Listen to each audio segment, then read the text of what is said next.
I guess we're live. Let me see. But yeah, so I don't know. There's different theories about the etymology of the word Shiptar.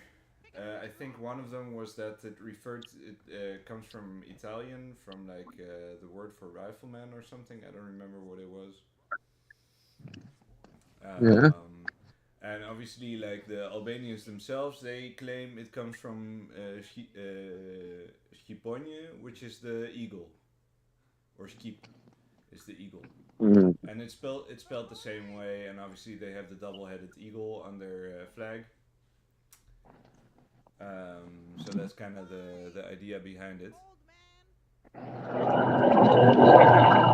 And like traditionally, do they belong to which, let's say, empire,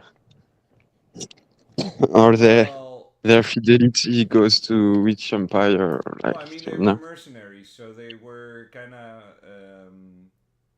fighting for whoever paid them.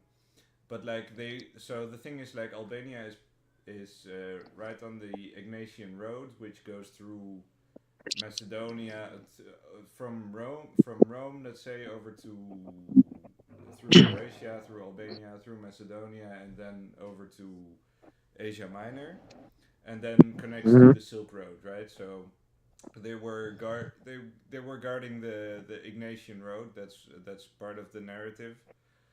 Um, but so and linguistically as well, they have close ties both to the Romans and the Greeks. And you can Okay. tell like the Albanian language is something like the missing link between the two, you know?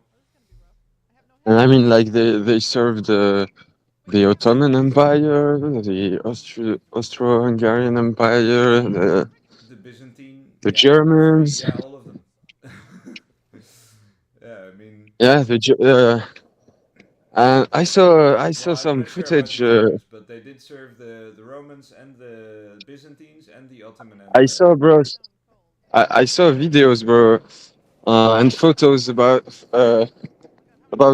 World War One About what? and World War One, and it was showing some units Mm. that came from like when the Ottoman Empire gave some troops. World People War One. came down. A lot of troops went to this war with their, I mean, with their definition of war, and there was those photos of Albanian with swords and helmets. In World War One. Yeah, bro.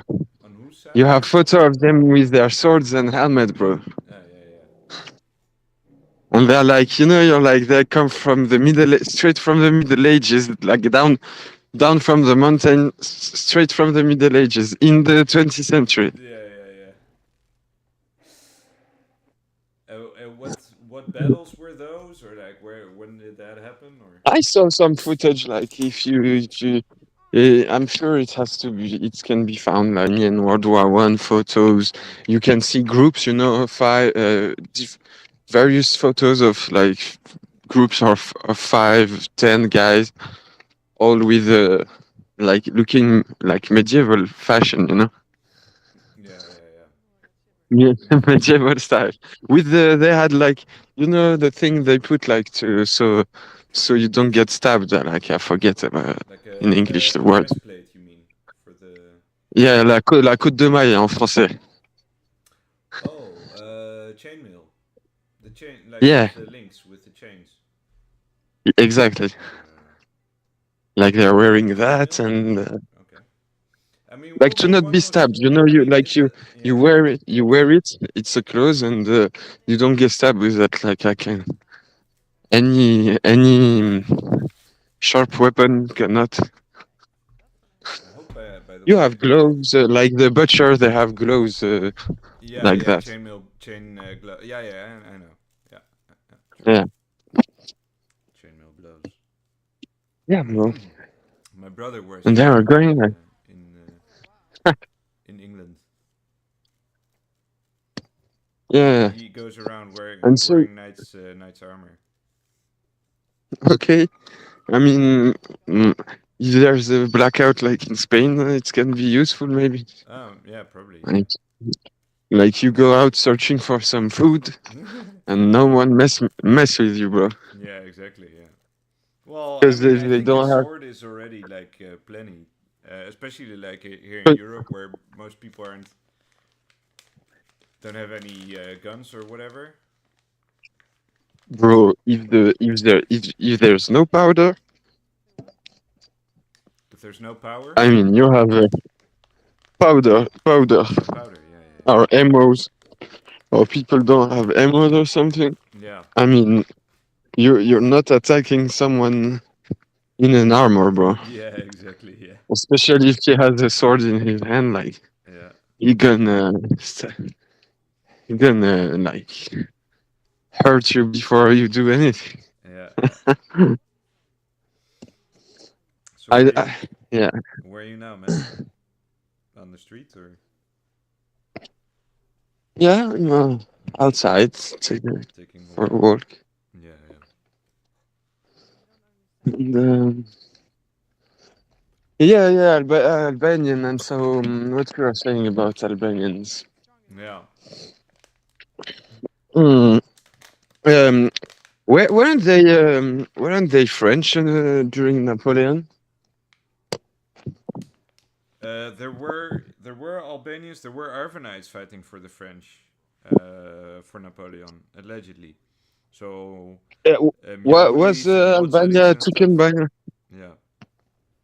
Wasn't it taken all by Napoleon? Let me see. Sorry.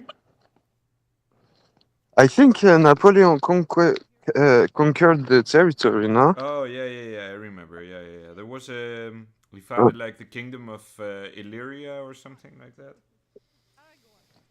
Um, in the region, and that was like Albania and Croatia or something. I think I posted that last year in Raphael's group. oh, I found they call it. Oh, interesting. Um, Albanian regiment, Mm, like French Albanian regiment, was a unit of the First French Empire. mm. So for Napoleon, formed in 1807 in Corfu, Ah. consisting mainly. Hmm. Yeah. Yeah, Corfu is yeah, you know, Corfu is interesting because it's like a disputed Mm. territory between Greece and Albania, but it's in Albanian Consisting waters. mainly. Okay. It's consisting mainly of Albanian, but also Greek, Italians, and Dalmatians. Yeah.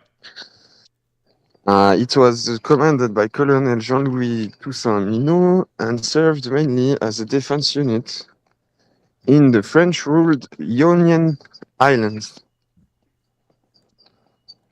If Yeah. you know anything about that. Yeah, Ionian. So that yeah, it's I mean that's in the Ionian Sea. That's like the westernmost sea, like between Greece and Italy. That's the Ionian Sea. But it wouldn't be the first time. I mean, as I said, like Albanians were well-known mercenaries. You know, even in the like in the 14th century, I think that's when they started getting their reputation. You had the Yeah, Stratiotes. so mainly the French presence was caused and about the Ionian Islands. Like it was the French rule activate like in place there and shit. Maybe, yeah, I don't know. I wouldn't know for sure. The thing is, So like, yeah. I'm telling you. Yeah, that's what they say on the wiki. Ah, okay, okay. But like, what were they even doing there? I mean, they took it. Yeah. I mean, okay, sure. Napoleon took a lot of places. Like he took Italy,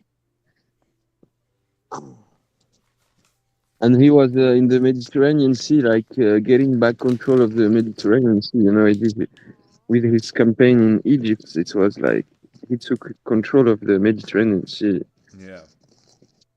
for sure, especially Greek, Egyptian, Middle Eastern That's true. Yeah. side. Mm. And he was a course himself, so I mean, Yeah. pure Mediterranean fellow. That's sure. That's for sure. Yeah. Yeah. Yeah, you're right.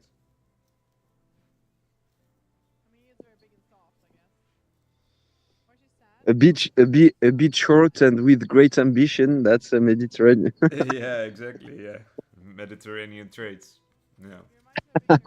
Having a big opinion of himself, and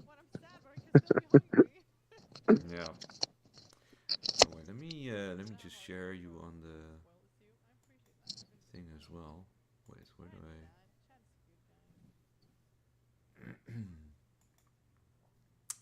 share display capture? Um, Window capture. There you go.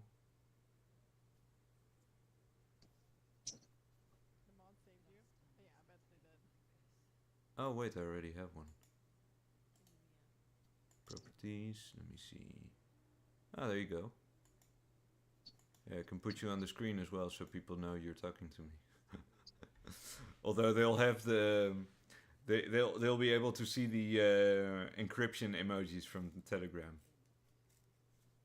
So the okay, because FBI will sometimes be I able to really, listen in, not that we're not broadcasting live right now. yeah, sometimes I have something to do with the topic of the code. With the what?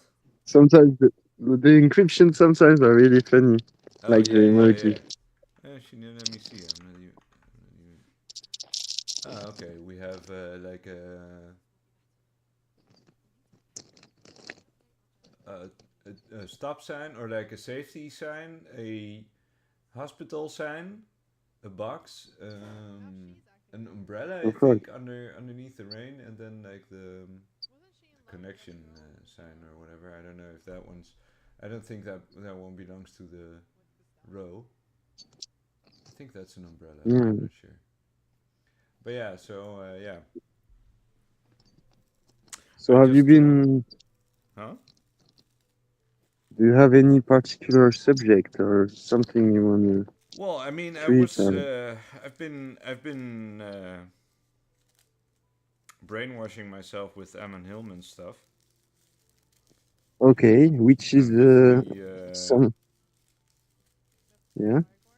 well, and it's So you definitely interesting to see, like, because because um, he basically talks about Greek about the Greek texts. is it? I saw you sharing it, and but I didn't watch any of his videos, Yeah, so I'm totally new about this. And is he like taking? So he speaks ancient Greek, obviously. So yeah, he's like going at the Greek sources directly and talking, referencing to them. yeah, exactly. That's in his work. That's right. Yeah, and so especially like in with regards to the Bible, Okay, um, because most interesting, because yeah that's the actual what people don't know is they think the Aramaic Bible is the oldest, but mm, actually the oldest Bible we found and like are in Greek. exactly yeah. So the Septuagint of the Old Testament is the oldest version of the Old Testament we have, and then obviously we already know that the New Testament was originally written in Greek.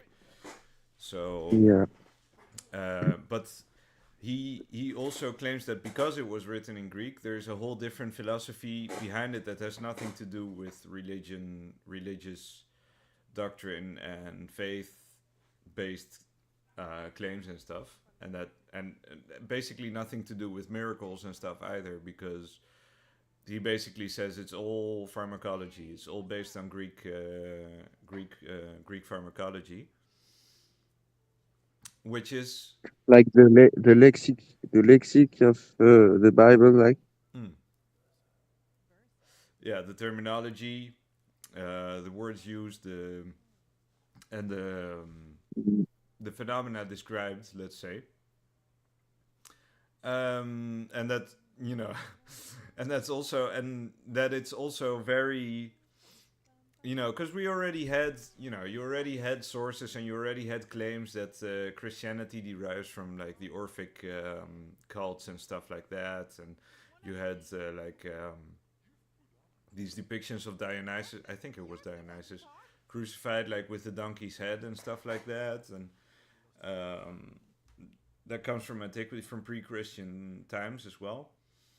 So there's this whole, but Okay. like he makes it even more explicit from the text themselves, from the original sources, that there's a lot of like uh, um, a lot of rites going on in these stories that are very similar to how the Greeks used to do them and how they used to view the world, and the substances they used to Yeah. take and everything like that, right? So he turns it all on its head, and he's basically right. He's you know, because like he makes fun of it too. So he's like basically Hill Satan and this and that and stuff. So he Because just kind from of takes the it to its other extreme. Yeah. yeah, because from the outside, we so Europe says claim herself to be at least in France. I mean, I speak for France. Mm. French people claim themselves to be from Hellenic tradition. Okay, Yeah. and also Christian tradition and Hellenic tradition. That's what the French So that's claim. the yeah the French. There's two. I mean, if you think about the French big scholars and big writers and big heads and everything, so the French come from the Hellenic tradition. So that's the whole story, Yeah. of the les Lumières, Oh, that's funny and actually the because I've been watching a bunch of streams. There's a new game out now. It's called Expedition mm? 33, and it's like about these expeditionaries that are sent out from like the city of Lumière to go explore like the Oh yeah, wilderness and stuff like that. But it's a French game. It's a French JRPG really cool. basically. Yeah. So like you can imagine like the But it's like fucking Expedition God 33, and right? So Magog, yeah, Gog and Magog's hiding or let's say confined in quarantine, yeah. and some of them go on expeditions, out Oh yeah, out the nest. sure. Good point. And so what I was saying is the French claim themselves from the Hellenic tradition. Mm-hmm. Um, it's the let's say it's the narrative. It's the narrative of European history. They say European democracy, come from before there were the Dark Ages, Yeah. and people were suffering taxes and shit. Even people were taxed like maybe less than 10%, and today they're taxed 40% in France. But that's another thing. Yeah. And so the Dark Ages, and fortunately, thank God, the the Renaissance happened, and so we have les Lumières, those light people in the 17th and 18th century. Mm-hmm. Amongst them, Voltaire and people like that. Mm-hmm. Well, yeah, that's And the same thing as the Phanariots. Yeah.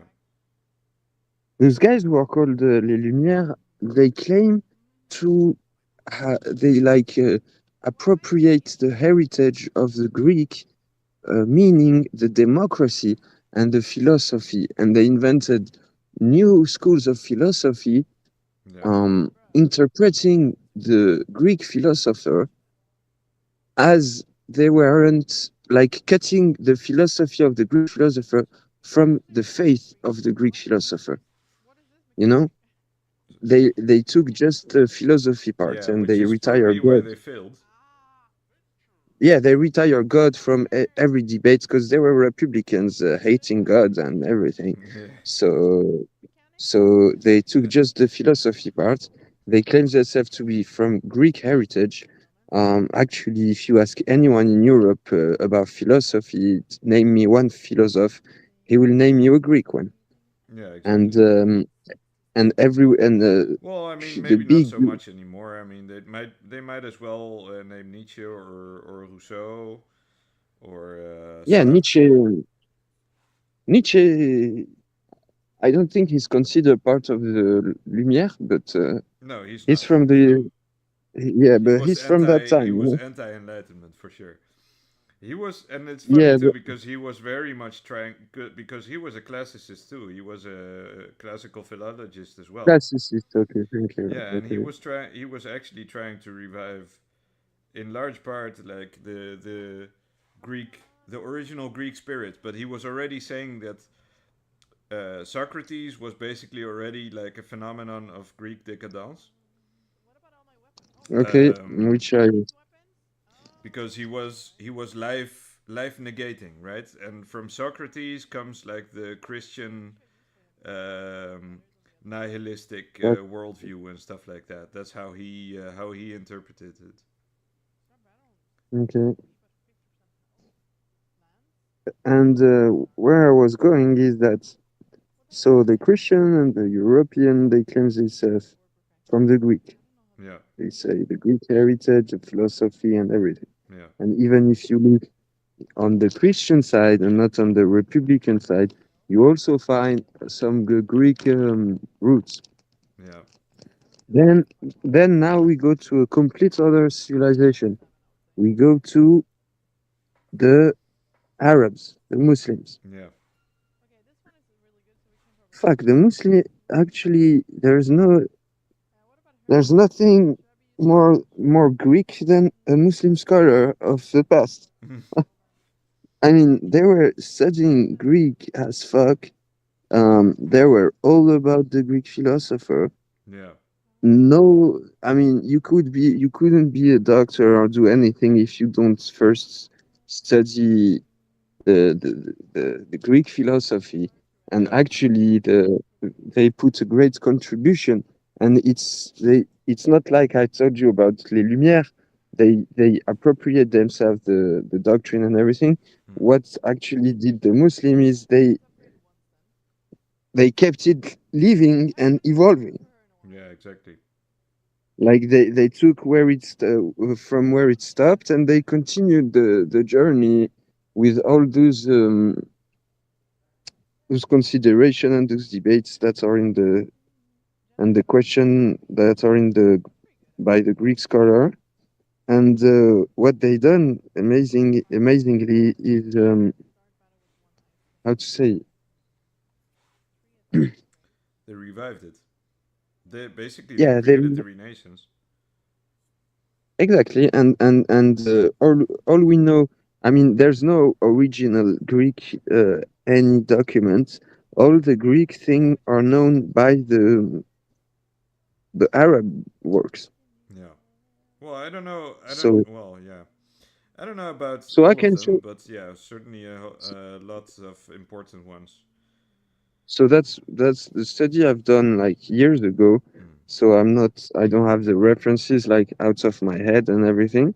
But let's say the discovery by European of the Greek works was by the Muslim, and they was from the traduction of Muslim stuff. Yeah. And for example, there's many great European figures of the Middle Ages.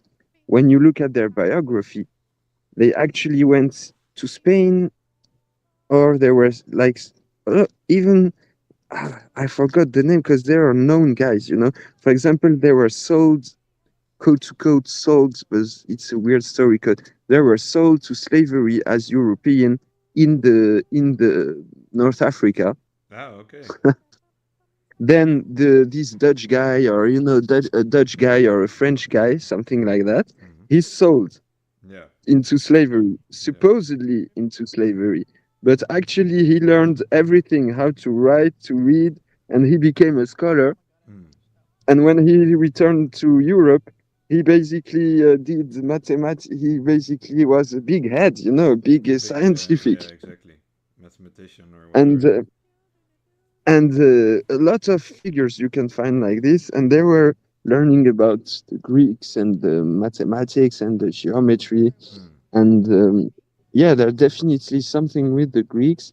Then when you think, I don't believe in actual, like how the actual Greek civilization in the timeline that is presented today, how it is presented today, I don't believe that existed. Yeah. But definitely something existed. Even when you how they are depicted, like with books under their arms and with those beards and their sheets, like how they dressed, they look. I'm sorry, but they look like how the Arabs were dressing and living. Well, I don't know, but at the same time, you have the whole thing about that Ammon talks about is more like about the the orgiastic rights and the sex, drugs, and rock and roll. Let's say, and he basically he's gone to the point where he says that this whole orgiastic um, view of life they had, and not just that, because there was a whole philosophy built based around music, right, and the pulling of strings and stuff like that, and that basically creating those harmonies is what basically enabled them to create democracy and stuff like that. So I've studied. I love this type of subject. So when you think about an environment, when you think about the Greeks and you read their works, Hmm. you're like, okay, there were you picture in your head an environment, Yeah. a certain background, how they were living, and actually there were they knew each other. Like this famous philosopher was on a daily basis crossing the road of this other philosopher, and Yeah. Exactly. and they were debating ideas, and one will read the work of the other, and one will be the student of the other, right? Yeah, but obviously that isn't always the case. Not always, but I mean, there's like this energetic environment and full of ideas and Mm. scholars, and you see what I mean? Yeah, yeah, yeah. I know. If you can find, there's no other place. Search another place and time in history where this happened. Um. Well,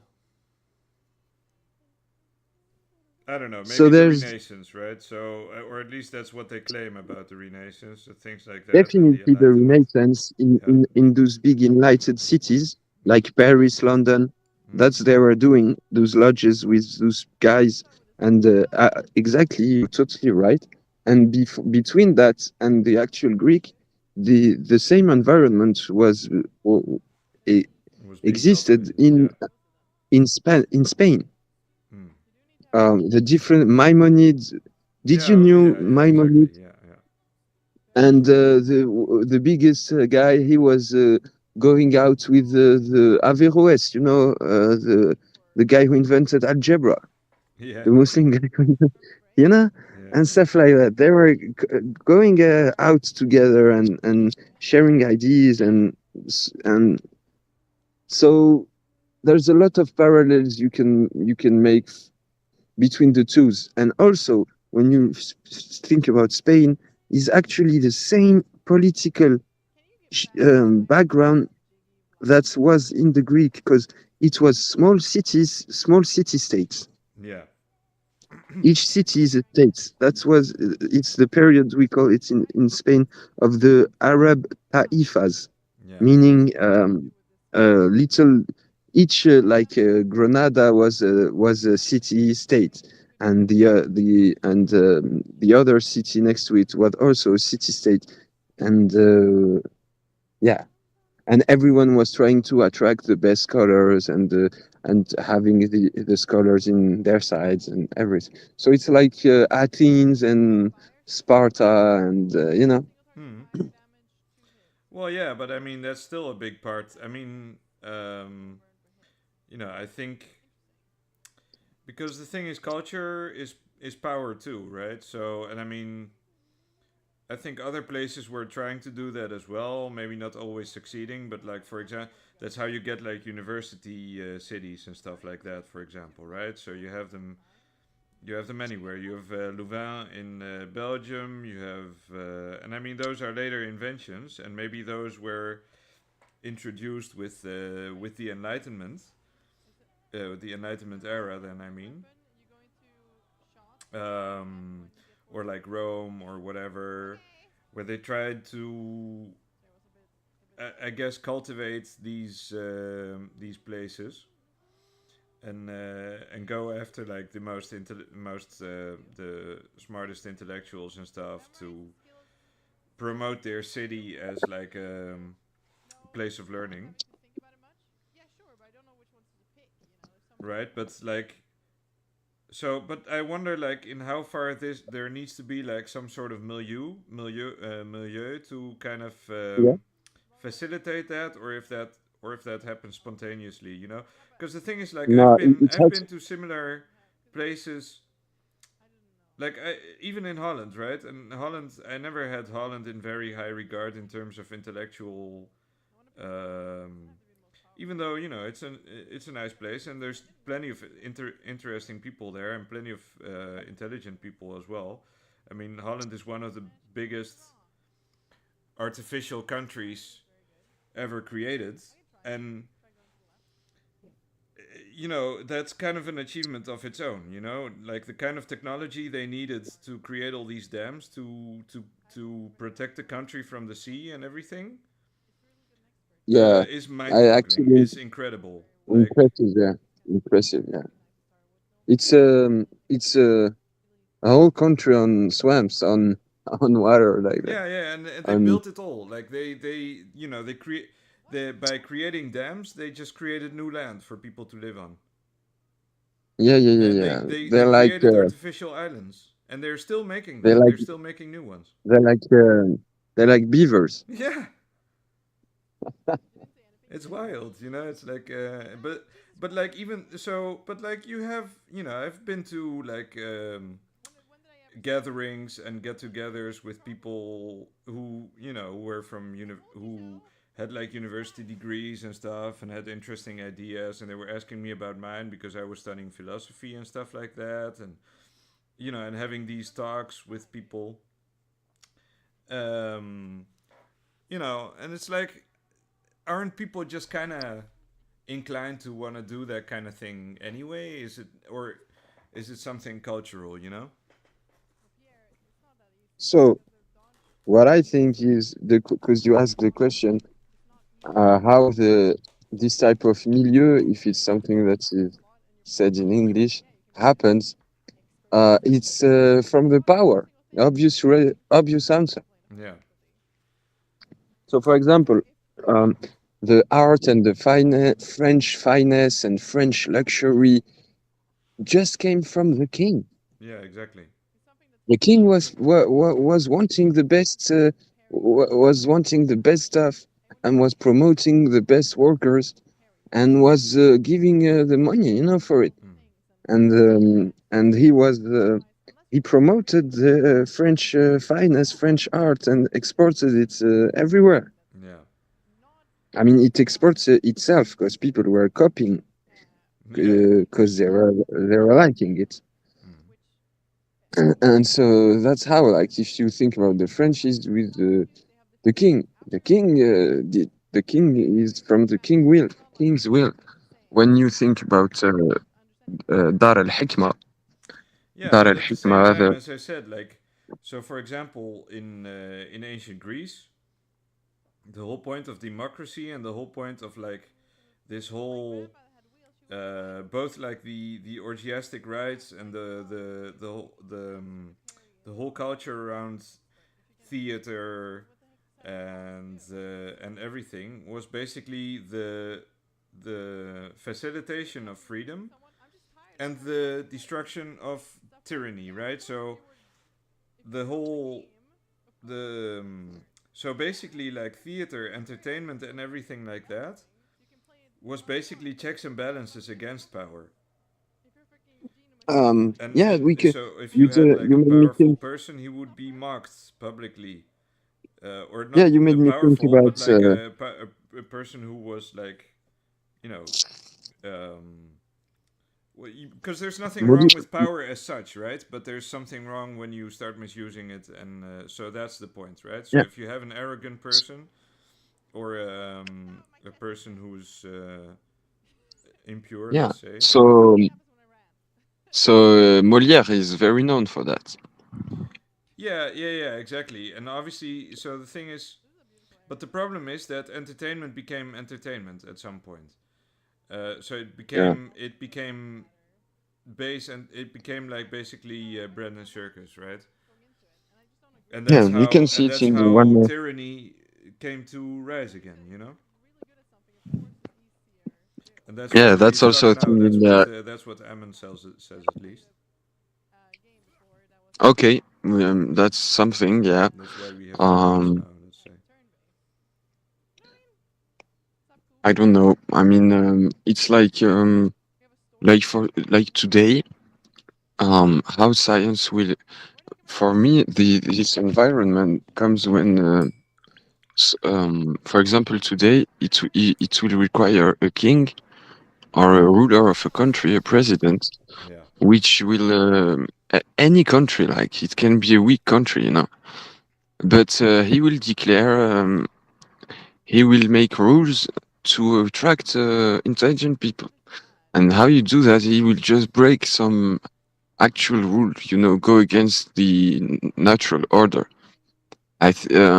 And actually engage in like a wrestle. I don't know how to say a cause. It's for a cause. So for example, tomorrow a country will say, "Okay, I'm agree to host anyone who knows how to do a free energy." Yeah. I mean, that's easy. Like any guy who will be a ruler of a country, he could, if he can assure the security of the guy, he could make people come and do water cars and water powered cars Yeah. and all kind of shit. And it just needs liberty. You are just linking it with tyranny. And yeah, I agree with you. Like liberty. I mean, for the okay, I have it. So that's a big theory I have, and I have developed along among with studying history, Mm. realizing that science came from faith, and because superstition and dogmas don't allow you to be to work with a scientific method. Mm. If you Science comes have from dogmas, faith. Yeah. yeah, it's come from the problem of faith resolved. Ah, okay. Unless,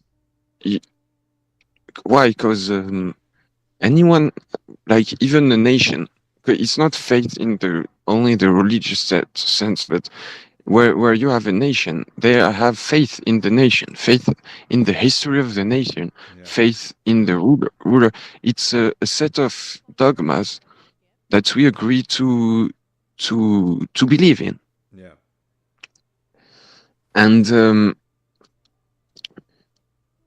when you have dogma, you're limited, and so you don't agree to do certain research or certain things. Mm. For example, obvious example is the Catholics were with Copernic, Yeah. and Exactly. this story Yeah. Okay. of But like then you he was mean that you mean basically science comes from like the opposition to faith, right? Or to the to opposition to dogmas. blind faith. Yeah. Exactly. So and actually, I go further. I say it's actually from when you solve the the because faith with like dogmas, you cannot question them and stuff. Yeah. It's bad. Mm-hmm. It's not a thing it's not enlightenment. Yeah. It's a bad thing. It's limited. It's limiting you, stopping you from seeing the truth. Yeah. And so, uh, if you solve this problem and go to the true faith, Mm. which is, let's say, call it the message of Christ, of the message of Moses or of Muhammad or anyone, that's how science evolved. Yeah. For example, the Muslim came with a lot of science because there was a place and time where so the Muslim empire had a lot of dogmas and they were using religions as a tool to oppress people and to control them, at least to make wars and conquer territories. Yeah. But in few places and times that you have those cities under some rulers that were for example, Muslims, and they provided a pool, they provided an environment which was cool to develop science and everything. That comes with we want results. We don't have dogmas.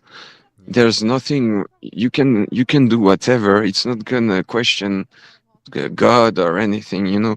And that cannot be with superstition. For example, medicine. Yeah. Medicine um advance where once we stop superstition. Mm-hmm. If you look at back then medicine, they were like, you have to take the head of a monkey and go under the moonlight and dance with 1 feet, and you'll heal. It's not science. Yeah. It's superstition. Well, And yeah. actually, so they solved the problem of God. They were like, okay, God is one. They had a certain doctrine that allowed them to that opened them all those fields, and they invented optics, a lot of fields of mathematics, and all the science we know today, chemistry and everything. Yeah.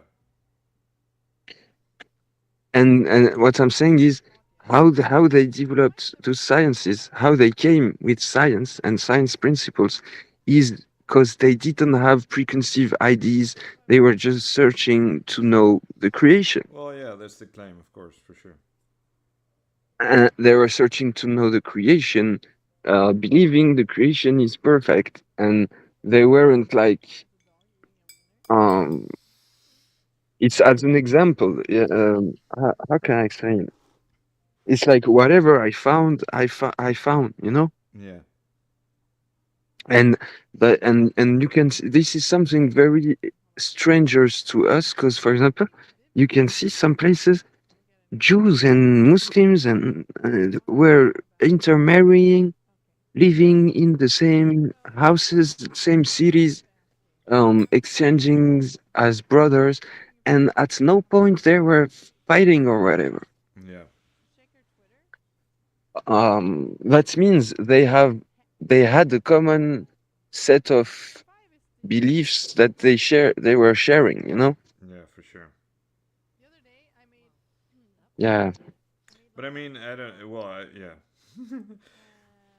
So what I'm saying is science come from when a civilization solve the faith problem, the Yeah, faith the problem of question, faith. Yeah. and goes out of superstition, Into then you can do certainty. something. Yeah. Then they evolve in the technique, in the all the what the Greeks has theorized, like the technique and all of that. Yeah. I forgot all the Greek concepts, but Well, you have. Well, yeah. Technique is a Greek word. Techne is a Greek concept. So techne is basically discipline, right? Or technique, right? Or learning a craft is techne, essentially. yeah, Um, and it's funny too because like in modern Greek, techne has become the word for art, but it's it's not just because it's not. Um, but technique is the technical aspect of art. So learning how to learning how to draw, let's say, learning how to play music, learning the the scales, for example, and the anatomy and things like that of the human body and things like that, right? So at the same time, for example, things like um, the art, I don't know, the art of like woodworking or whatever is also technique, or the art of which are not technically considered arts anymore because they don't rely so much on inspiration and stuff like that. While the art that's based on inspiration is called musiki, right? So Yeah. music, Okay. and music is more encompassing, let's say, than we just picture it today, because poetry was also music, and it comes from the term muse, from the muse. Yeah, yeah, yeah. Which sees the future, right? Yeah, yeah. I mean, so the oracle is a musician as well. Oh, yeah, the oracle. Yeah, okay, okay. And I mean, it's and Ammon talks about that as well. But like, for example, you have, so the god of the oracles is Apollo, right? And Apollo has the bow, and from the bow, the bow is kind of built like a lyre. So basically, from the bow evolved the musical instrument, evolved the guitar, the lyre, Yeah, the yeah, string yeah, yeah. instrument. Okay. But at the Yeah. same time, from the bow also we get the we get like poisons and stuff, and that's where we get the healing um, the healing arts from, the pharmaceutical arts. Yeah, Hermes is yeah, Well, no, okay. no, no, it's not Hermes. Um, not necessarily. So basically, Apollo is the god of healing. Okay. And but it's funny too because like he has a twin sister, right? And his twin sister is Artemis, and she's the goddess of the hunt. And basically, the way Ammon explains it, it's like the the women were involved in these hunter cults that were hunting men to sacrifice them and stuff, and they Mm. used these poisons. Yeah, And like the then Amazons where they yeah, were yeah, catching. exactly, yeah, yeah. Yeah, And then from my those they dream. evolved like the art Being of being being poisoned by warrior women, and then they use you as a reproducer. Oh my God, that it's yeah, very exactly. terrible. Yeah, yeah, yeah. I mean, I wish that for anybody. My God. That's pretty. That's pretty scary. Yeah, for sure. Yeah, so But scary. My God, I wish I'd rather be a Spartan and fight the Persians or something. yeah, exactly. But um, but these women were also the oracles, and from their poisons, they also developed like drugs Mhm. and medicine, Mhm. and that all basically all Well, follows from the same religious practices, and from the same I'm beliefs. sure that there were some kind of, in a lot of tradition, there were some kind of, women orders, women societies, let's say, where some type of women go there, you Yeah, know. Women that don't want a husband, women for any type of reason, and they're going there and doing whatever. probably. Yeah, It's like, the hunts of witches in Europe, yeah, yeah, and how and actually the science of so if you think just European, and that's my kind of field also, yeah, the medicine science, the science of which is the healing science, which is hmm a plant-based science, Yeah. Before, when you were sick, you go to the shaman and the old lady, and the old lady were telling you to go to do this and that. Of course, there were spiritual thing involved, but Mm. they were using plants. Why? Because actually, we don't need any pharmaceutical industry or any, because Well, no, actually I don't. I plants. don't agree. The thing is, the whole thing. So, and this is where it gets hokey, right? And that's why I chose the title for today, Apollo Pharmakeia and stuff. Yeah, so we're The getting whole to. pharmaceutical industry is still based on the same philosophy. The Yeah, yeah, doctors yeah, still take the Hippocratic oath based on the Greek pharmaceutical yeah. philosophy and everything. And Yes, the whole still. farm the, and the whole pharmaceutical industry is still basically using the same tools. I mean, if because they used to make drugs not just from plants, they also used to make drugs from like sea slugs and stuff like that, and from the purple Yeah, yeah. and everything. Animals and And they shit. still do. You still have like these um, these fisher boats that go fish for certain crabs and stuff that have this blue blood. I don't remember what it was, and they use that for I don't know for Yeah, particular or seashells for some shit or yeah. anything. Yeah. And the thing, and not only Um. that, like I was even thinking like because all this stuff relates to the Nephilim as well, right? And to the Watchers and the technology we learned from the fallen angels and stuff like that. And obviously, he has a different Yeah, I'm interpretation of kind what those of. are. Yeah. Yeah, I don't know what you're referring to specifically because I don't share specifically these kinds of views. But okay. No, no, no. But I mean, these traditions exist, right? So we have the Book of Enoch and stuff. And one of the things, and I mean, we went over No, I this agree with some of the before, with shit, because for but I example, disagree. right. So one of the because it's the same story as Harut and Marut, right? So they these angels came down and they taught humanity a bunch of like technologies and stuff, and so they taught them. So this angel taught them ironsmithing, the other taught them whatever, and one of them, like the head of the angels, taught them like oracles and taught the women how to paint themselves. And the paint, the makeup that women use, at least in The Quran, antiquity, it yeah, it it also says. used the Yeah, purple. It also used the fucking purple. So ah, it's okay, so okay, okay. and you have these texts, these Greek texts where they talk about like the oracles with purple fingers and stuff like that.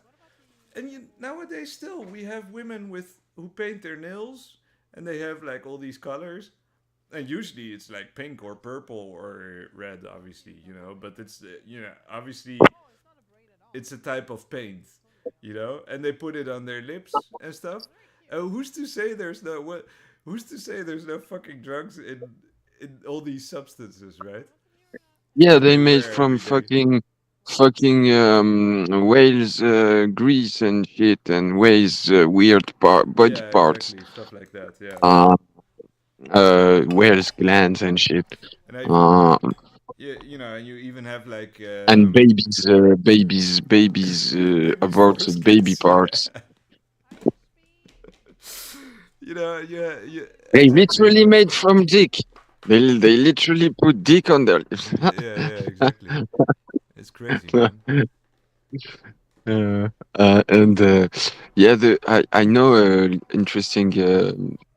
I mean, we're deviating from the subject, but um, I heard someone explaining the lipstick in the evolutionist Mm. explanations with Yeah. evolutionist explanation, explaining basically when the woman is at his ovulation period, so when she's the most fertile, Mm. she has more red globules in her body, and so her lips goes Yeah, more exactly. red. Yeah, I've heard that before. Yeah.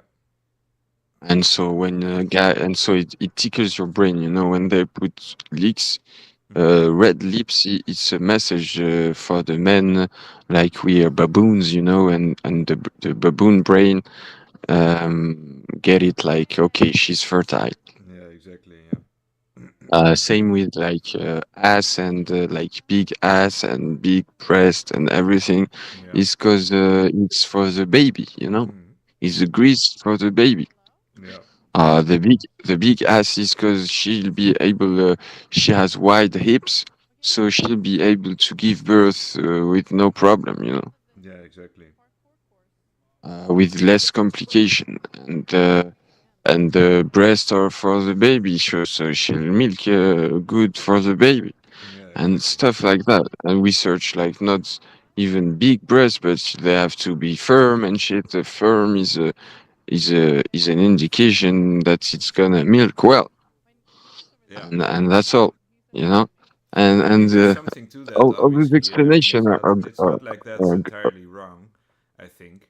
I mean, yeah, there's definitely indicators, and obviously, the human anatomy is built in a certain way, but it's also built in. yeah. And he was It's also explaining yeah. seduction in this way, Hmm. and he was like seduction today and how women dress is like they accentuate those feminine aspects that tickles your brain, your baboon brain, as I said, Yeah. and uh, and on the other side, the same. The men's will show like the muscle, the height, the wealth. Because wealth is like you can gain. You are able to harvest a lot of calories. Hmm. So yeah, that's why money is important and all of that. You know. Apparently, yeah. Yeah, I mean, they say that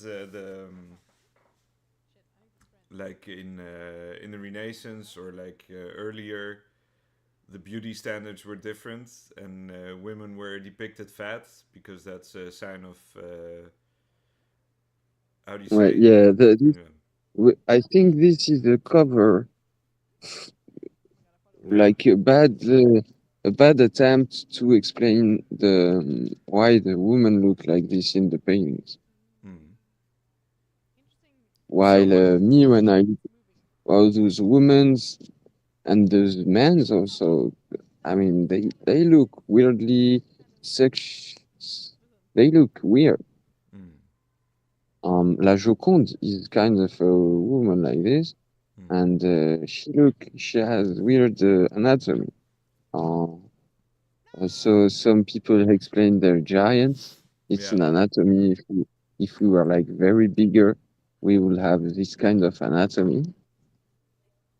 Uh, I don't know, but and some say it's something between a man and a woman, which is not very true. Like when you look all the beings, um, they have both traits. You know, they're both feminine and masculine, like angels or some shit. You know. mm. So yeah, Yeah. I don't know about the true real standards of before, but they say that's based on paintings and stuff, and the paintings actually depicting androgynous people Yeah, with weird sexual features and weird anatomy feature. yeah, Like the men are always too greasy, and the anatomy of a regular man with testosterone doesn't get that greasy around the arms and all how they're depicted. You know. yeah, yeah. It's pretty strange.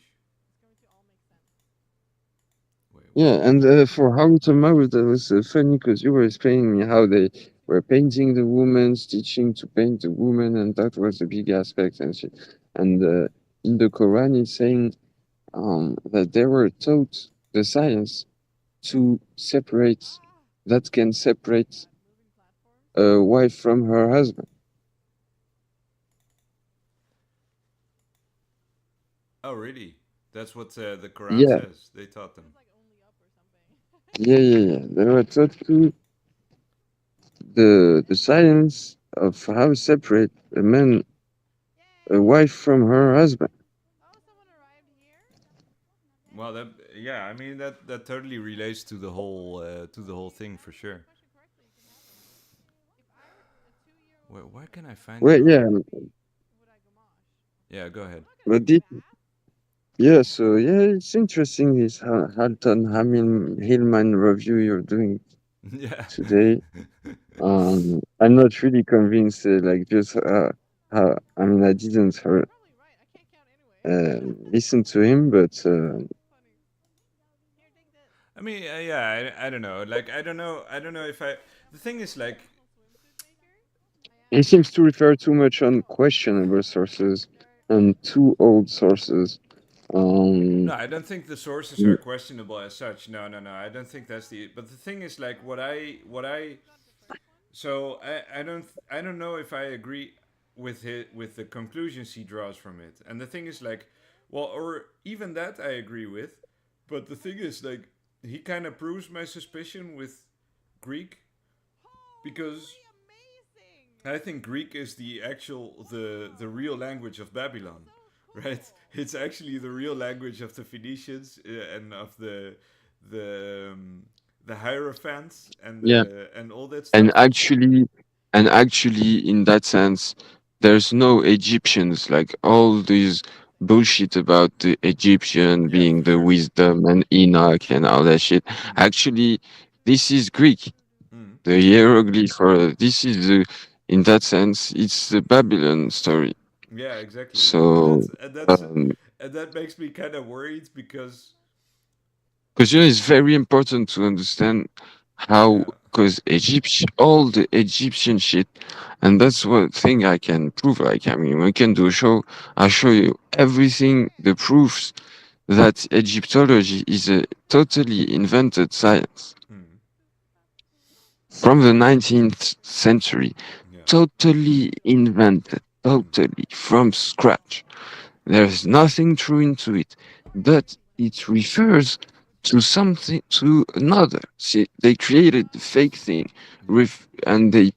and they're referencing to it, but actually it refers to Babylon, Yeah.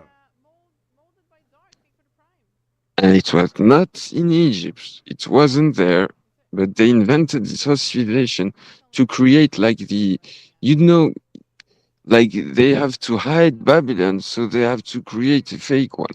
This is the Egypt, Yeah. the Egyptian civilization, which never existed. Nothing is true about it. The only thing is it's a civilization based on magic from scratch. You can look at any Egyptologist and ask him the question. The basic, they were the basic thing that is very important for Egyptians is that they don't believe in God. They're Yeah. the first atheists. Their belief, they're like an entire civilization based on relying on demons, or like let's say um, earthly earthly powers. Yeah. And you know where the word demon But comes okay, from, right? Daemon. uh, yeah, which means words, right? It's Greek. It Yeah, means yeah, yeah, yeah. yeah. I mean, it's like it's basically like I mean, you can interpret it like a jinn for sure. I've and made that connection and before, but it's essentially the daemon is like your is basically your yeah, mood. yeah, I know. It's something inside you. Yeah, It's a part of you. yeah. I know it's a concept. I forgot the guy who invented the concept of diamond. Well, I don't know if there's a guy I who mean, at least invented it. I'm not sure he yet. wrote about it. Like I heard about it a lot, and so ask any Egyptologist. They were involving magic in everything in their everyday life. Yeah. For everything, they were involving magic to for doing the stuff, Uh-huh. and that is Babylon. Mhm. You're saying, and like actual Egypt hieroglyph doesn't exist, but the Greek exists. Yeah.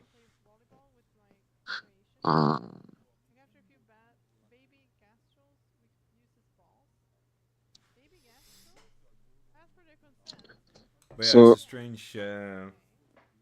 it's a strange culture, man. It's actually really because it's funny because the Greeks have been given the role, the modern Greeks, let's say, to safeguard that knowledge, or to, I don't know, to just to pretend that they, because it's such a strange thing, because but this culture is our culture. It's the capitalist culture. It's a culture of consumerism yeah, I guess so. of today. Of today. Yeah, Very, very well symbolized by H&M stores, yeah, Harut and Marut, yeah. which are one big brand, first brands of big, very cheap clothes, but good, but well, like in clothes. I don't know how to say. Yeah. And so the Quran says about Harut and Marut, they followed the magic promoted by the devils during the reign of Solomon. Never did Solomon disbelieved, rather the devil disbelieved. They taught magic to the people, along with what had been revealed to the two kings Harut and Marut Yeah. in Babylon. In Babil. The Quran calls Babylon Babil. Mm. The two angels never taught anyone without saying, "We are only a test for you, so do not abandon your faith." Yeah. Yet people learned magic that caused a rift between husbands and wives. Although, which is, let me see, just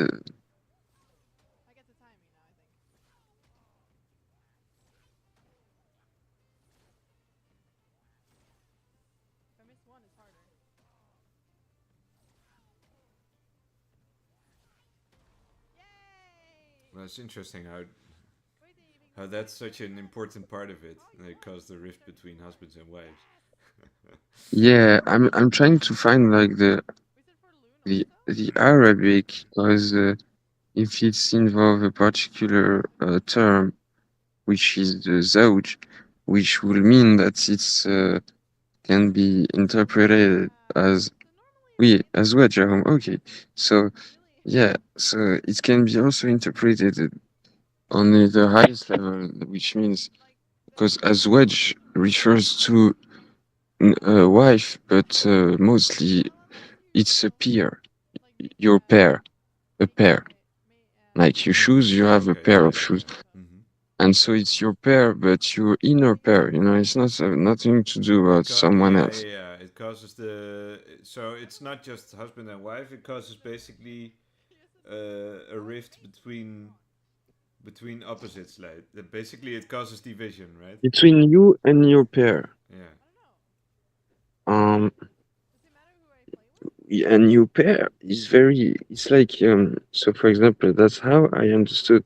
You know, uh, a lot of concepts that are around and understood in different, like the Buddhists. When you listen to, like, I don't know, you talk with Nashiketa, for example, Yeah. and you realize on some concepts, but me, I just read the Quran and meditated it, and I found all of those by myself, just in there.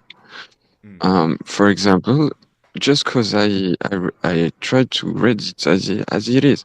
For example, the Quran tells a story about the Genesis. There's a Genesis, just like in the Yeah. Bible. Of course. In the, you have the Genesis, but it's taught the Quran way. So the Yeah. Quran has its version, and the version is there. In this version, there is no Eve mentioned. Yeah.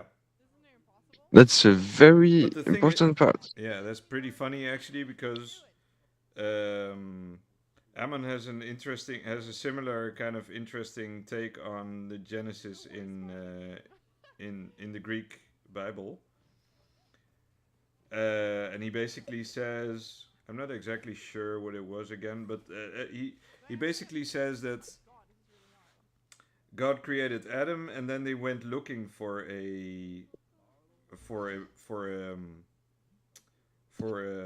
how do you say, for a partner, let's say. And there was a specific word, I don't remember what it was, but it was basically like a comrade in arms, you know. So like the shield maiden, or like that's kind of how I figured, you could interpret that, so Eve was basically already, like in Genesis.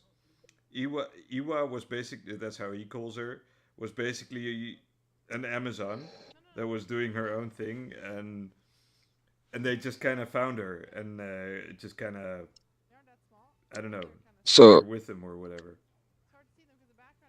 I get it. So it's still there's still a man and a woman in the garden.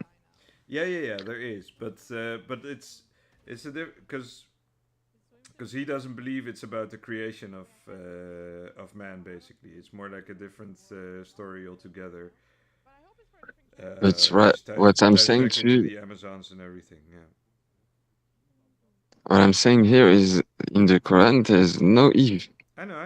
I understood what you meant. I just So said it there's differently. Adam, the angels, and the devil. Yeah, That's basically the characters. yeah. So, but then And who? Yeah, in this context, Adam has no body. yeah, Adam is nobody. yeah, Literally, he has no body. yeah, Uh, And he's um, at one point, God says, I, I I skip all the Genesis and just go to the part God says, "Go down on earth, you and your pair," which is traduced and accepted widely. That is, you and your wife, which yeah, is Eve. But that's the big thing about the scriptures is that they fucked up in this way. It's like very subtle way that you don't get the story. But when you meditate and you go word to word, and the thing is that you can do it with the Bible, with the Greek Bible or anything. yeah. I did it with the Quran because I know the Arabic, so Mm-hmm. very easy to look at it, the original, and try to decipher. When you look at it word to word, it says, "Go down on earth, you and your pair." Yeah, Okay, then you take in consideration that Adam means in Arabic, not in the dictionaries, but in the dialects. mm-hmm. In most of the dialects spoken Arabic, Adam means actually the blood. Okay, Okay, and we're talking about the Genesis, the creation. yeah, Adam means the blood in dialectical Arabic. That's a very strange um, coincidence. Then um, you have his pair, and they go down on Earth. And when you're an alchemist or you know a bit of esoterics, you know that Earth is the body. yeah. That's why I was telling you in the context of the garden, they have no body. Mm-hmm. Adam has no body. He's not on Earth. You know, He's not a material. It's not physical being. the material world. Okay. Genesis, when the Genesis is not a material world. Mm-hmm. It's important to understand. It's before we were born, we were in another state, in another universe. We were not in that dimension. Yeah. and we have no body like we can see the body like here. So Adam was in So the this pair case. is basically your body. No, no, the I mean, body is the earth. your soul is paired with a body. That's what I'm trying to say. But in the no, what I'm saying here is the body is the earth. Mm-hmm. Okay, the earth represents the woman in esoterics, in alchemy. Mm-hmm. You have the four elements, Yeah. and the man is the fifth, and the man is composed by the four elements. Mm-hmm. Of the four elements, is composed by of fire, of water, of air, and of earth. Yeah. The earth element is the body. The the spirit is the fire. The air is the actual is the soul, is the ruh. You have the wind and the fire. Yeah. It's like two different things that are etheric in the body. The fire and the wind, the flame and the wind. Yeah. The wind is the verb that was spoken to create you. Mm-hmm. The wind is what was spoken to create you, because that's how God's created in the scripture. He spoke. Yeah. Yeah. He speaks. Yeah. He speaks. Is by the verb that things are created. And so this is the wind element. The fire, the water, obviously, is in this case the blood, uh, Adam, maybe But we what's could the say, pair then? or maybe not. Maybe not, huh? And the pair would be the fire. Ah, okay. The Yeah. the verb the verb was already spoken because Adam was created, Mm-hmm. and we say, and also God says, and we created you from une goutte. How we say une goutte? A drop. We created you from a drop of water. Yeah. He created so this drop of water, and but he also said we created you from earth and every and from other, so and we created you, but so there you have the four elements. Mm-hmm. So you have the verb, the wind, the spirit, the verb, which the first element. You have the fire, which is, you have the dam, which is Adam, which is the, let's say we could say here the water, but I'm not sure about that. I'm saying I'm sure about his it's the blood, because it Yeah. means the blood. Yeah. And the pair is the fire, is the devil. Okay? Ah, okay. The Yeah. Yeah. devil is the pair. It never was a woman or something. It always was the devil. That was the But so where does the it's woman come from then? If there's no woman in Genesis? because the woman is associated with the devil Aha. in the wrong tradition, because that's how the devil does. And the woman is obviously, they say the woman tempted the man. The woman did the I thing. The know. woman is But I'm bad, I'm talking and about she's the Quran. Like if there's no woman in Genesis in the Quran, where does the no woman come woman. from? This I don't know, bro. That's another thing. What I know is Adam is not mentioned as a man or a woman. Hmm. He's just mentioned. Yeah. He has descendants, but he's just mentioned him and his pair, and his pair is the devil because he's the only guy he interacts with, Yeah. and both of them are in the body, are descendant in the body. Yeah. Yeah. Yeah. They go in the body, which is the earth, which also represent the woman or the womb, which what the earth represents. The earth is the womb, Yeah. But I mean, the and Quran has plenty of expressions about women, right? And about women doing being the this and that. earth. Huh? But it's not because So it it's doesn't say, about the it doesn't say how women were created. So it's not like this now. Mm. It doesn't say at all like how women are created specifically.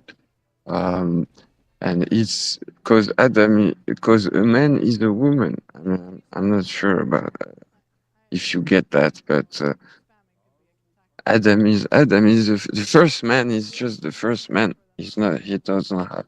He's not a Well, man or a I woman. mean that doesn't, because like for example, you have the Platonic creation myth as well, which talks about how men and women were basically one creature with two heads and four arms and legs, and they were just kind of rolling Yeah, around, yeah. and then God Which split is them into two. I know. Yeah. Yeah. Um. So that could be, I don't know, maybe that could be an explanation for who the original Adam was. Then you have, This I is think also in like alchemy you have like Adam Cadmon or something, and he's also like a hermaphroditic being, or like the rebus. yeah, bro. And so that's how the menu is created, and that's very important because now you understand the w- there's nothing to see. There's not a devil, like because the regular monotheist people from Judaism, Christianity, they picture like the Islam. They picture like the devil, like actual boss of some kind of video games. You know, Yeah. he's out there. You know, he has this. You know, it's the devil. Who the devil? Yeah, yeah, yeah. But actually, when you look at the scriptures, you realize it's something inside you, Yeah.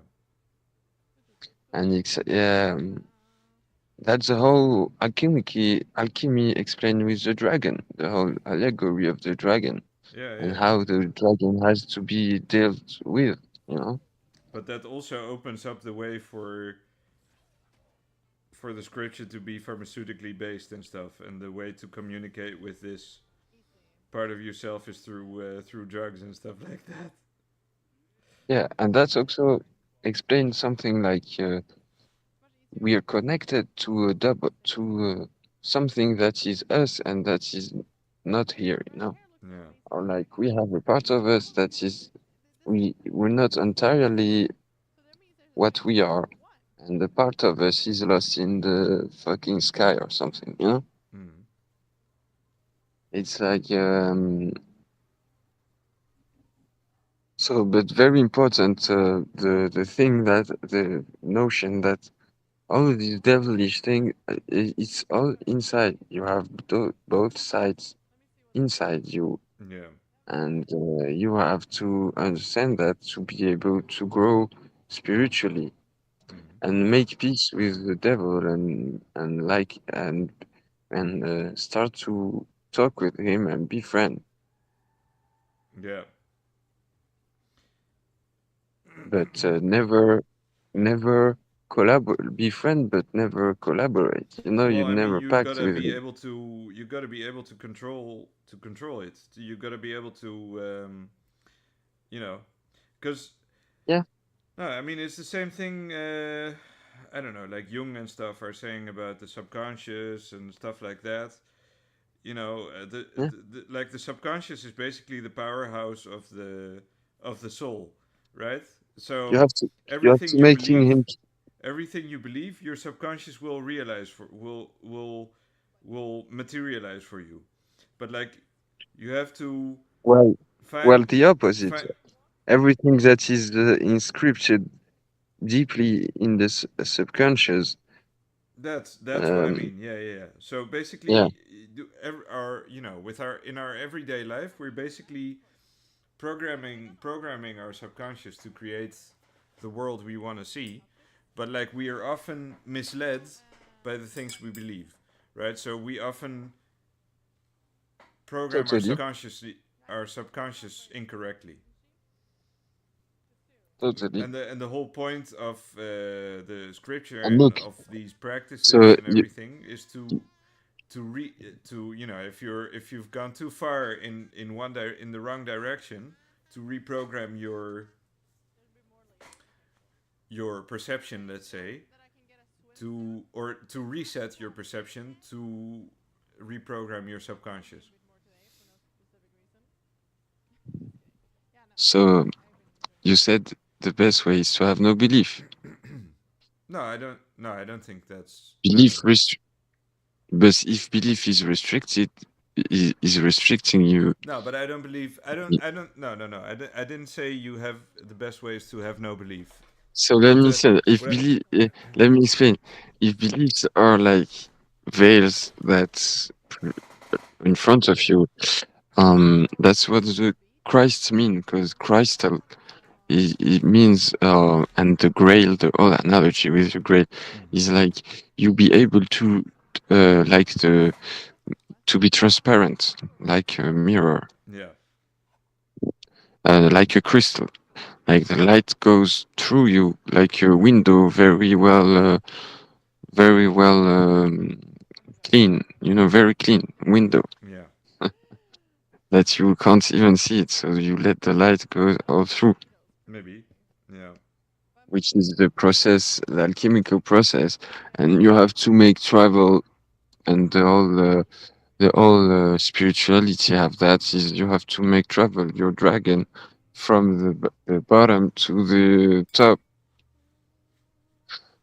and you do that with the middle, because the middle is how you have to drive the things from and how you get the Yeah. Yeah. power Yeah. from, Exactly. Yeah. Yeah. Yeah. The golden mean. Yeah. Yeah. which Yeah. is which is the heart Avoiding chakra, extremes. Yeah. Yeah. Exactly. the fourth chakra, the That's heart. uh. Mm, That's the true meaning of the chariot in the tarot.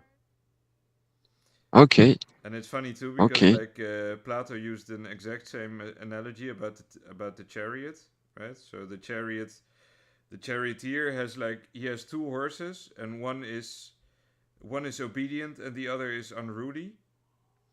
So one symbolizes like his lower drives, like his sexual drive and his survival drive and things like that. While the other symbolizes like his higher drives, right? So his love for truth and justice and things like that. But the and it's a black horse and a white horse, right? So it's yin and yang as well.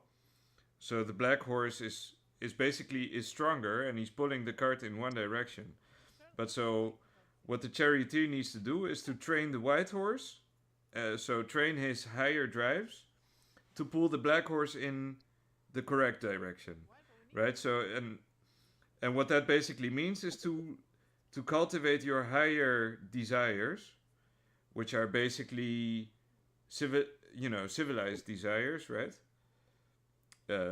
So creating beauty, how do you say, promoting truth and justice and things like that, to motivate your lower drives to follow the same direction, and your lower drives are basically your subconscious, right?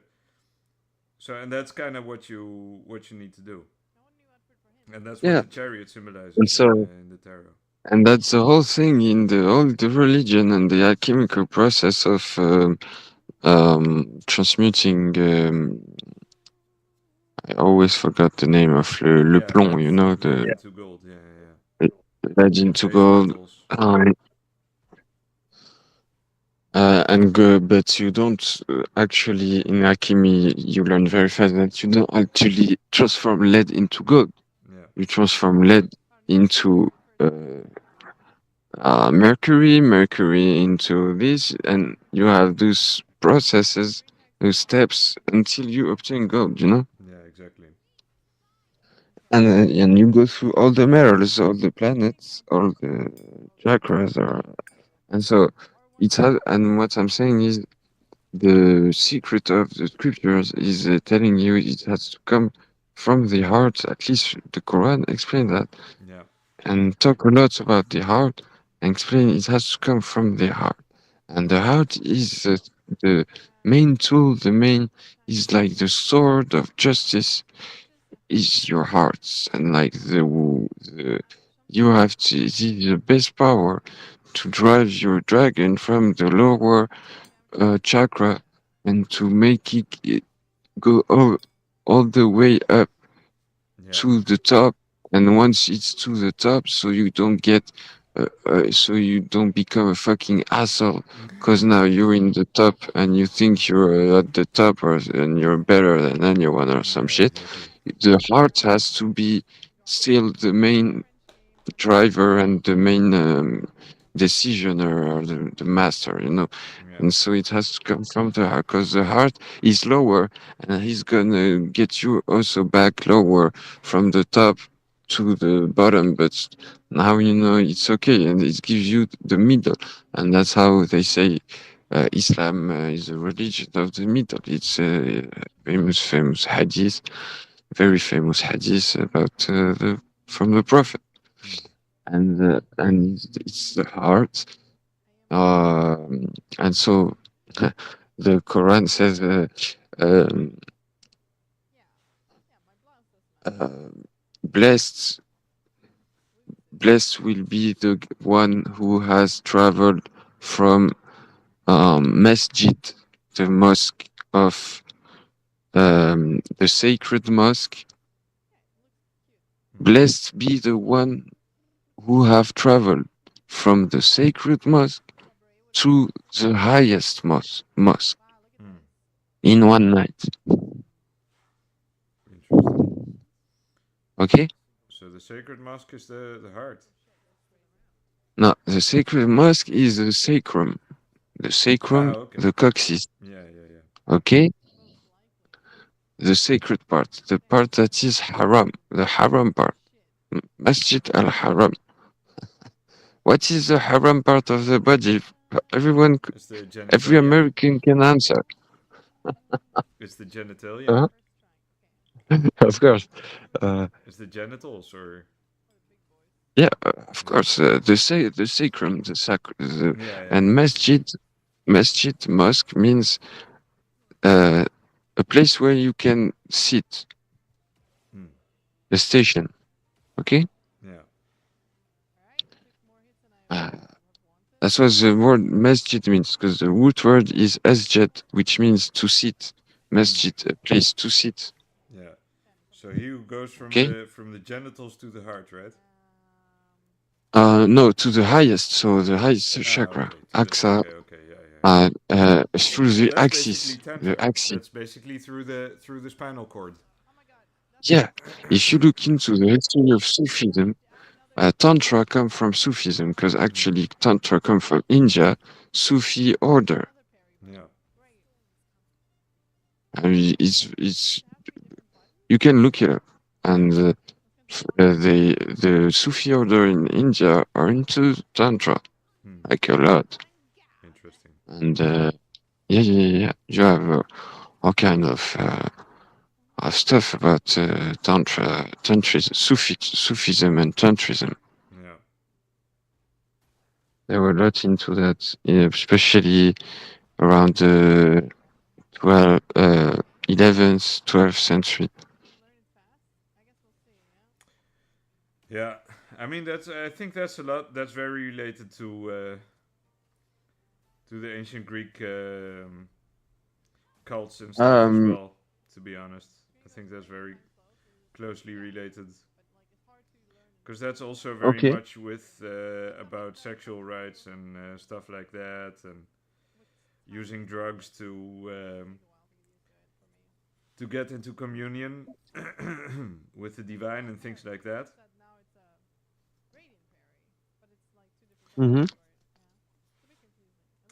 And so yeah, so basically there's a whole science behind behind religious practices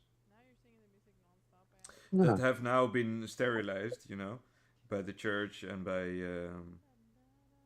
the priesthood, but that in Mm-hmm. reality were much because the thing is like the priesthood. Yeah. Well, I mean, it was a different priesthood. Obviously, that was offering the drugs and stuff. So I don't know if I don't know. You know, I don't even know how bad it is that we no longer use those. Because I mean, I guess those come with different problems, with different issues. because you can still overdose and stuff like that. But I guess in those times they Yeah, didn't and the care that brain much has about that stuff. the brain has the possibility to do stuff like that by On its its own, own, yeah. True. through different practices, and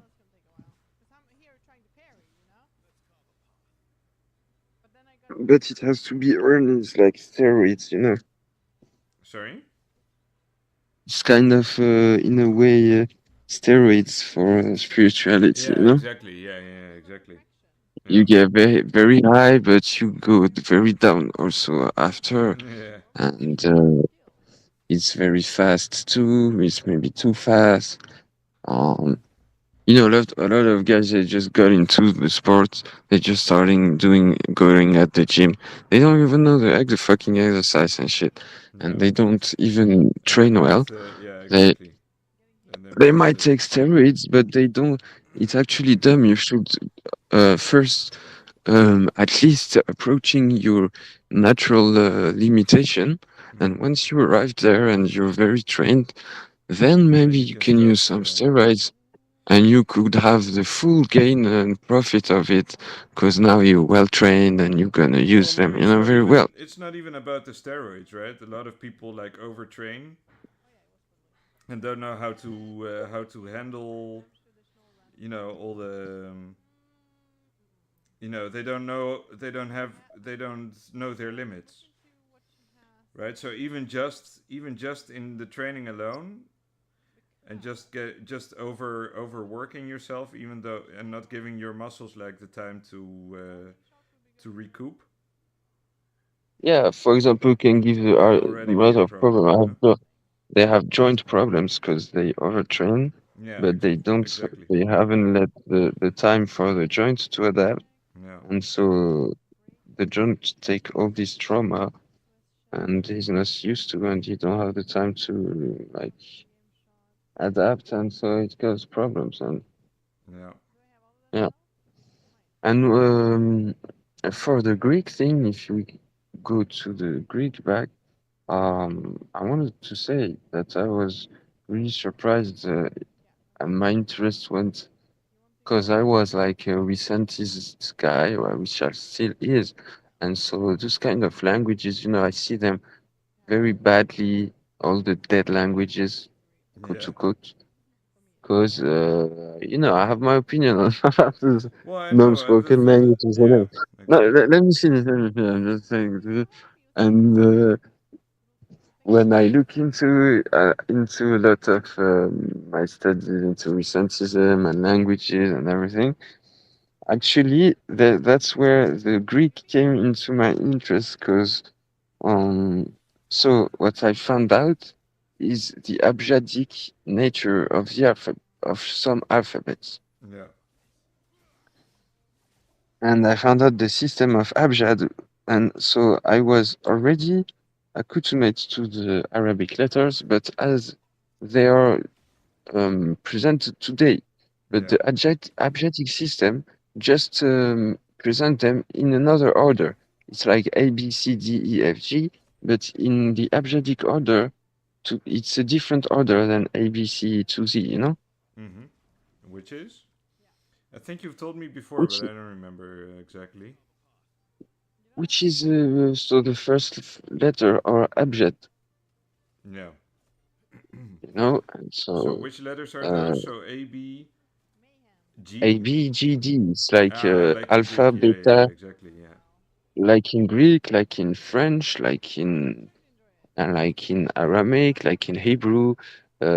Hebrew is Aleph, Bet, Gimel, Dalet, Yeah. Well, Hebrew is which are totally taken from Greek, though. Well, Greek and Arabic probably. yeah. So I'm getting there. Uh, so what I realized is this abjadic system. So the Arabic has 28 Mm. 28 letters, and so they are put in another order. And this is the ancient order, which everyone knows it's an oral order because you have letters all the letter, the order of the letter makes word. And so it's أبجد هوز كلم سعفس قرشت, and you can recite like this Yeah. and have your 28 letters in 6 words, you know. Yeah.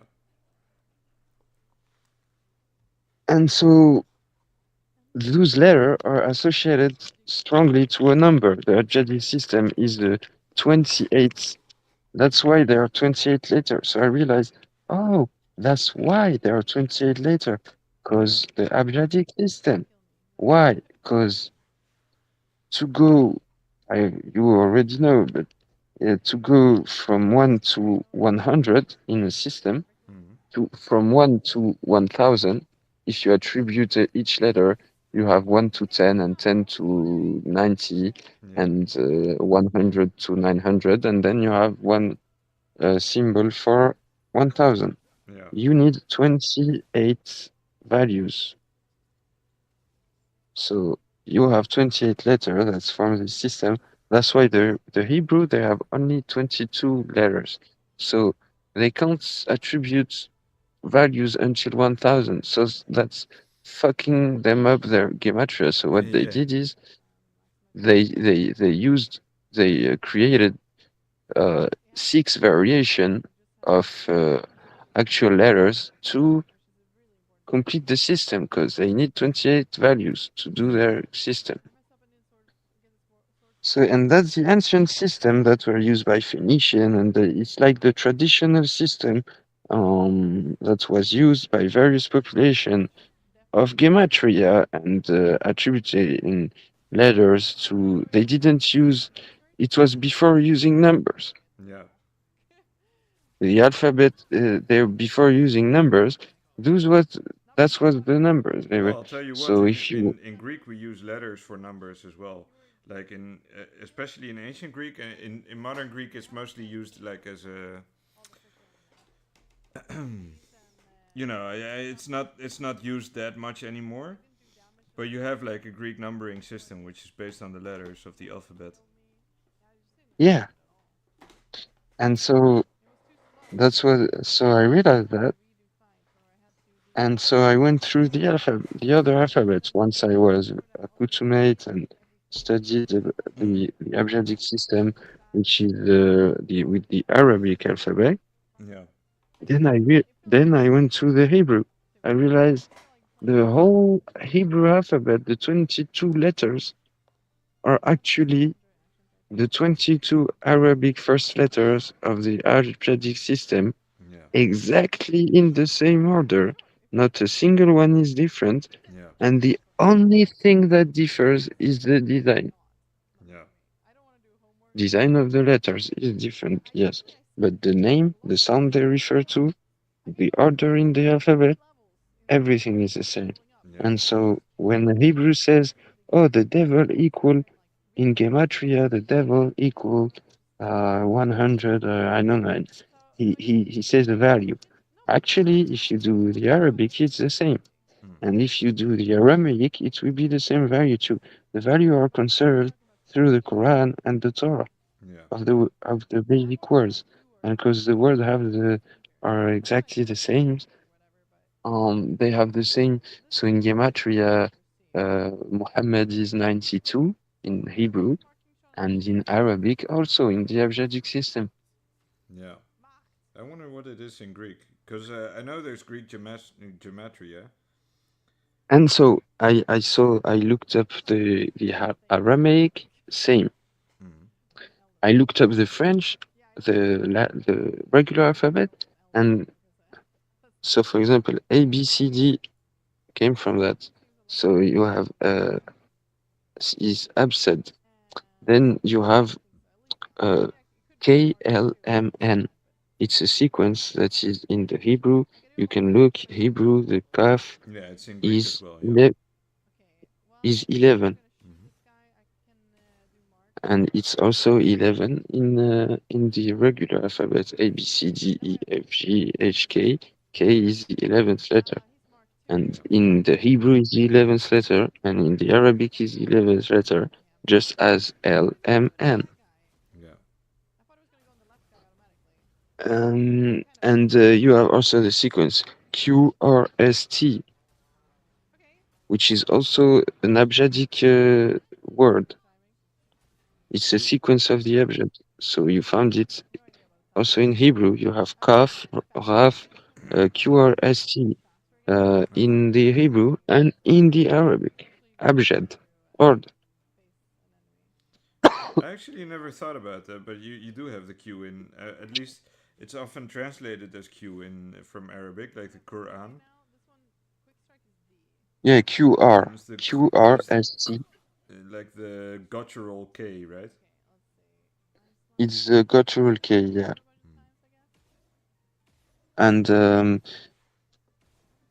Because and it's not actually when I even looked, it doesn't even exist in Latin or in Greek, by the way. We don't have a Q.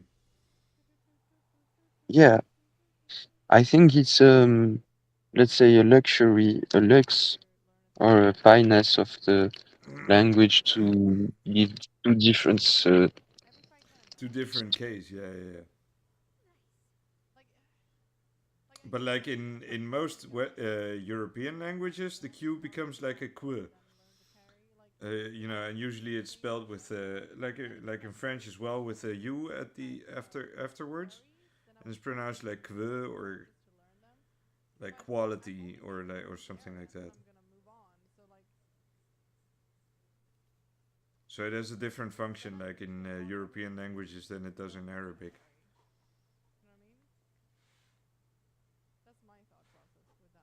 and so I realized the Greek is also have a lot of features and in common with the abjadic order. Mm. And so if we look at the Greek letters, they respect also the order for the most part. Yeah.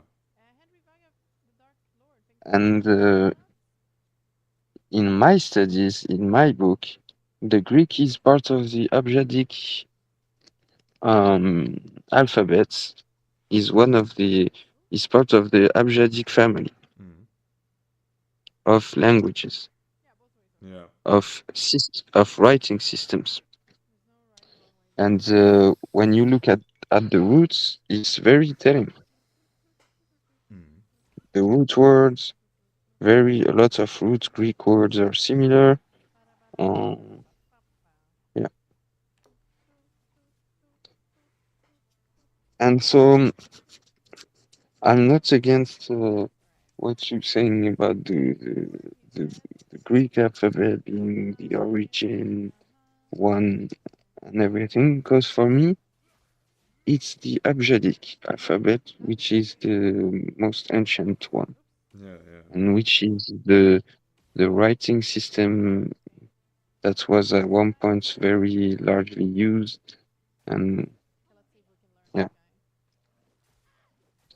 but what I realized is this alphabet is such a great language, such a great and simple language that when you speak it, you can actually create your own language. It's a living language because once you have the basis and how it works, With the um, abjadic system, you mean, right?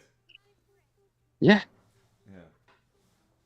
the way it works, it's so once you have the letter, you can, if you don't want, if you want to be different, or you can attribute yourself different. Yeah. You just I mean, know that's definitely have what. to know. Yeah. You just have to know your letters. Well, that's definitely what Greek does a lot, but it does go a little bit further than just letters, though. I would say, You but have to know your letters, yeah. and the letters are the letters.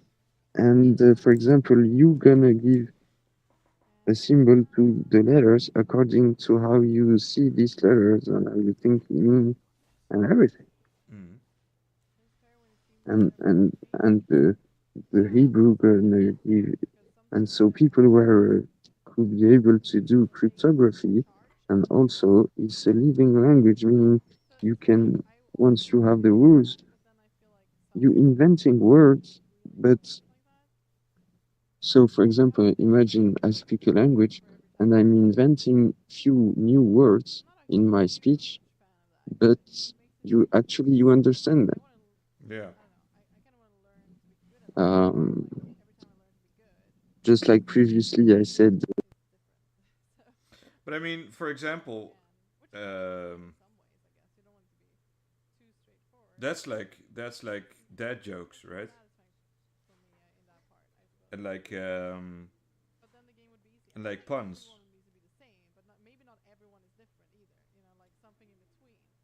That's basically the basis for it. Hello. and so yeah, I think those abjadic languages, which I consider Greek is part of them, Mm. um, are the actual shit. Yeah. But did you hear what I And said? for example, no, Well, so like the basis for creating words and stuff is basically puns and wordplay and dad jokes. And it's funny yeah, how, um, totally agree. right? Don't you agree? Yeah, And for isn't it example, funny how like dads have this natural instinct to make puns and to create to new make words jokes. like that? Yeah, yeah. Jokes based on like wordplay and embarrass their children. And there was a study I had read months ago about how that is like defense mechanism or like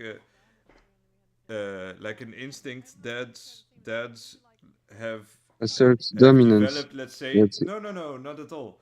It's an instinct dads have developed to how do you say um, To help to educate, to help their children. Yeah, well, to what's the word? educate the children to Well, into not just something. that, but also to make them feel safe or to make them feel more comfortable. So when to Mm. what's the word again? God damn it! Yeah, I get it. I get it. To Mate. comfort them, to comfort To their content. yeah. Yeah, yeah, yeah. Because And you're so making you're yeah, making a fool of yourself, but you're showing that there's nothing actually wrong with making a mistake or making a stupid joke or being in that kind of position. Being the clown. There's nothing wrong with that.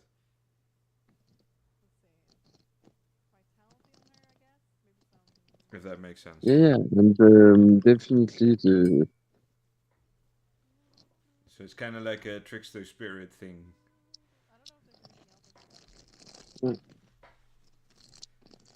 Whew. All right. Finished my first squad of Space Marines. God damn it. Oh, yeah. yeah. I powered through them during this talk. I did some assemblage today. I built my first tank for this army because I've put Mm-hmm. those off for a while. So I have this one here. I can show it on your screen as well if you'd like. Um,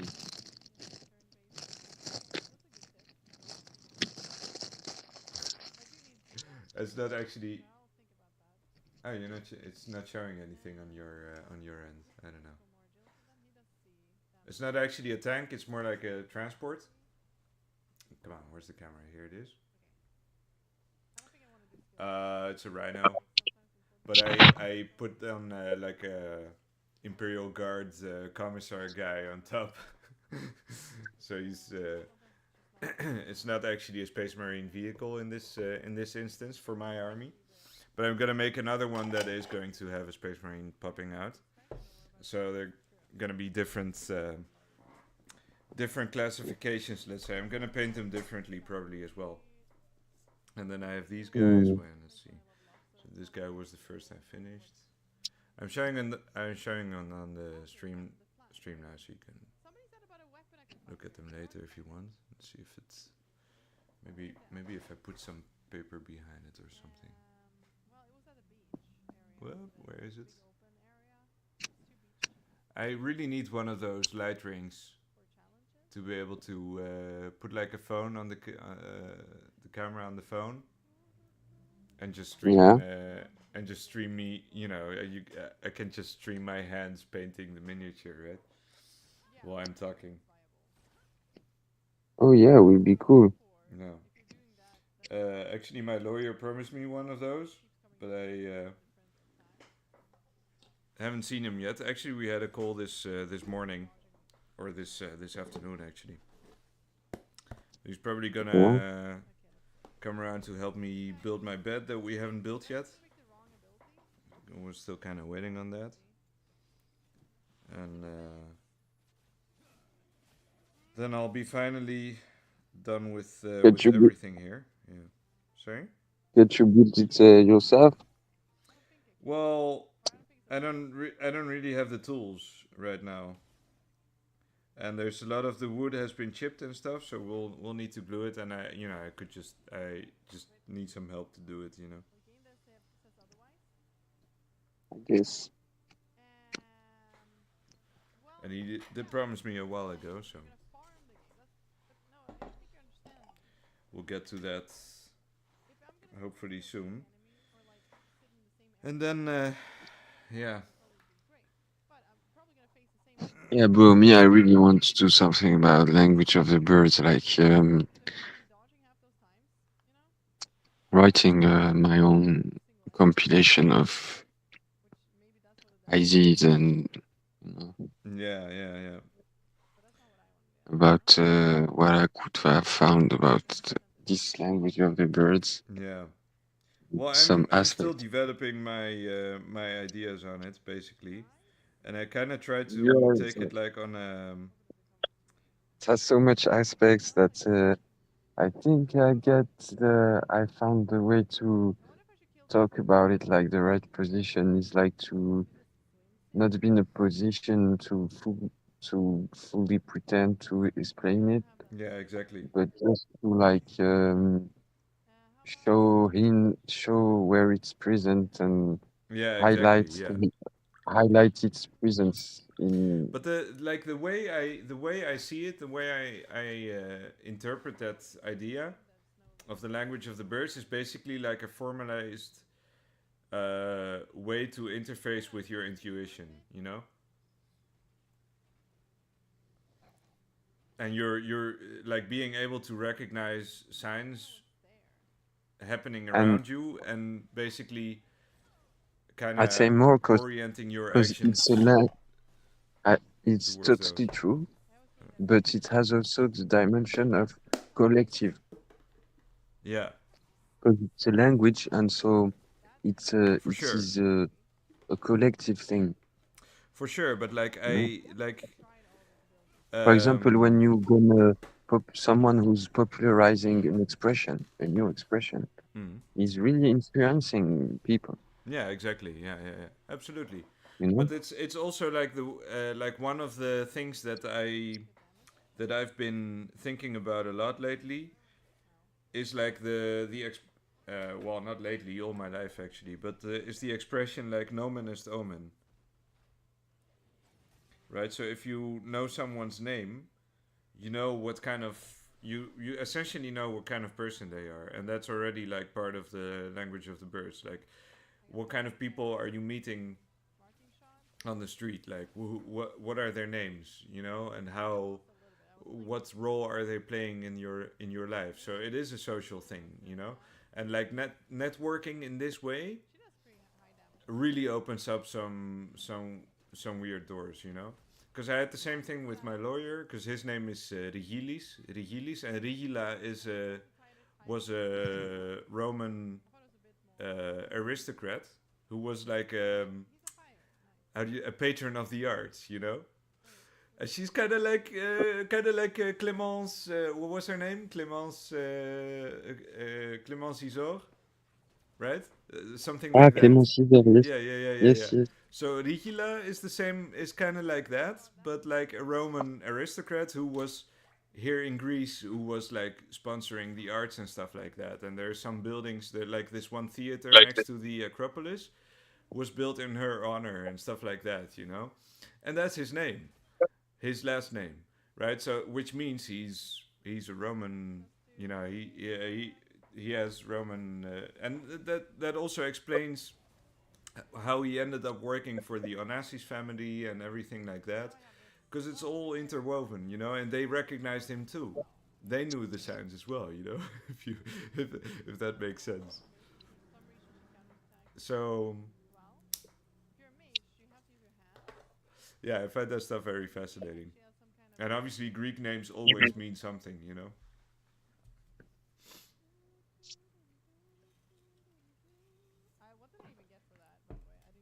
Like Actually, Alexandros is the protector, and Dimitris is the how do you say?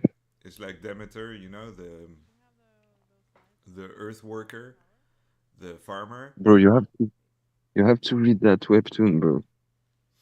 Oh yeah, yeah, I told you, omniscient reader or something, viewpoint. yeah. Bro, you have to read that. Does that talk I'm sure about you names too? like it. Yeah. Yeah, it's like there's a star stream. It's like it's the end of the world, Mm. and the guy and he's like going from work, and his only passion is like to read the webtoons. And he has this webtoon. He's the only guy he's reading it. Mm. Like the webtoon has 3,000 chapter, and each week from like 10 years, it's releasing one chapter. You know, like all the regular webtoons. Each week there's one chapter. But from like the chapter 100 until the 3,000 chapters, he's the only reader. Yeah, Only him like the story. The author still continues to release it, and only guy reading. yeah, And it's like his thing. He likes it. He really lives in it. It's the thing that's making him going in life and shit, you know, because he can evade in that world, and he really likes it. And this is the day it's the last chapter, and the story ends. And end of the world, he's in the subway and in Seoul, and the subway, and the end of the war is declared. mm. End of the world. What happened is actually a strange interdimensional being enters and says, "Now it's the end of the world. It's a game, a scenario." Mm. And the first scenario is you have 1 hour to kill a soul, and each one who don't kill a soul will die in 1 hour if you not completed the task. If you don't complete, like in a game. Yeah, yeah, yeah, yeah. And actually, you realize it's a system of star streams and domes. And so, for example, the Earth has been put it under domes. And so, for example, Seoul, the city is under a dome. And Yeah. all the people trapped in the dome has to go through different scenarios, you know? Mm. And so they go through the scenarios. And it's actually a system of star stream. They call it star stream. So it's a streaming in the sky, and the constellation watch it like we watch YouTube. Ah, okay. And Starstream. they like blood, they like good scenario, they like drama, they Yeah. like love story, some, Yeah, you know. exactly. Yeah, yeah, yeah. And you have all the constellation represented. You have, for example, the Olymp with the god of Greek, and you have some weird, great people that have made history. And there's the whole lore, and it's really good, bro. Yeah, yeah, yeah. I'm sure you like it. And he's a particular character. So the character is a particular one because he has read the whole story already. Mm. So he actually knows the world very well, and so he has an edge, you know. Mm. It's really good for you, just Yeah, so I'll check it out. It sounds very similar because to it's like Saint Seiya or something. yeah, it's really explains yeah, kind of in the lore, but it's really gives a pretty bizarre explanation to how the world works and Yeah. everything. Yeah. Interesting. Like and the character actually he's fighting against this system actually because actually he read it and everything, Mm. and he kind of wants he refused the scenarios that are imposed to him, and he always find a way to complete them, but not in the way to please the ones who have set the scenario. Yeah, exactly. And in the sense that he wants to read his own story, and that's his thing. He's like, I don't want to be part of this scenario you enjoying, or like for some reason I want to write my own story. Mm. And this way he's actually doing gaining a lot of power, because he's make achievement no one made before. Yeah. So it's may give him power in the lore and everything, it give him it Ah, works like that's a why he's video game. So omniscient. Yeah, okay, I see. Because he based everything on the webtoons he's read, or what? he so he knows everything about the lore. So he has, yeah, Yeah, yeah. he's omniscient reader, and actually has a competence. So you have skills, competences and shit. And Yeah. so he have the competence of the omniscient reader, which is he can read the minds of the characters or the other characters. Ah, okay. All right. That's uh, that's crazy. Yeah. And the competence has different levels, and you like it because it's like an RPG. Yeah. Like he's crafting. He has like he's doing everything. Like he has agility, Ah, okay. magic powers. He level up his competences, and everything. It's very well. It's a system very well think, Yeah. and many people say it's the best webtoon, bro. Mm. All right, I'll And definitely it's check it actually out. like a video game. He has in boutique. He has a shop. He can shop tools. You have money system, Yeah. and bro, it's wild. Yeah. Well, I'll definitely check it out. I think I had already Yeah, bookmarked it, but now I remember the title as well. Wait, here it is. Did I bookmark it? Pretty sure I did. you can find it I like already, yeah, you free. had already showed me. Yeah, yeah, yeah. Oh, let me show the audience as well. It's really good, bro. Wait, here you go. Wait, where is it? Is it scene 3? No, scene 2. Yeah, there you go. Omniscient Reader, Sing Song Umi, The World After the Fall.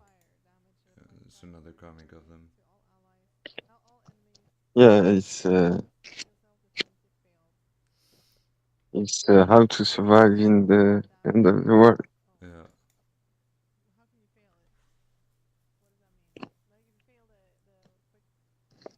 and I If like it a lot because hmm. Yeah. you can see people's going through um, paradoxes, like they have to do something bad to survive. Like that's things that are sometimes we get in situation that we have to make choices. Yeah, yeah. And the easy choice is to do the bad thing. Yeah. And especially in the end of the world scenarios and shit, you very tend to do bad things. And the thing of the hero is like he has this facility way, but he make himself in trouble. Like he actually have more difficulties because he don't accept the to do the bad things. Yeah, yeah. But he get better. I mean, he get more powerful in return. Mm. And that's is kind of an answer from the author. He's getting like he's giving you an answer. He's like to always write your own story, you know, and stick to your principle. Yeah, exactly. Yeah, yeah. Can't say I don't agree with that. But yeah, I think I gotta Like go. not We've been, coping, yeah. Sorry? no coping, No coping? coping, coping. No coping? It's not cooperate, you know. Ah, okay, yeah, yeah. I was thinking about copium or coping. Mm. Cope and Yeah, sneak. bro. So next time. Yeah, yeah. I think I gotta feed the cats. They're Oh, almost you gonna. still on the fuck? No, I have fed them, but I haven't given them like their evening snack at like 11. I give them like a you know. Oh, Uh, I heard you say you still on the cast. no, no. I have to feed the cats. Yeah, yeah, yeah. Ah, Because okay, okay, okay. they're 'Cause you- bumping in the door and asking for attention now. Because yeah, I've been I in think there for for the 2 hours. if you upload, you can take out like the last 30 minutes. I think not Well, maybe. I mean, even. yeah, yeah. I might, but I just streamed this. I put it on, and the title was like Apollo Pharmakeia and shooting the shit with Pirate47. So Okay. we weren't really following a script anyway. So I think it's fine. Anyway, Yeah, okay, it's been okay, fun, bro. man. Next time. Yeah, yeah. See you around. Bye bye. Yeah, you too.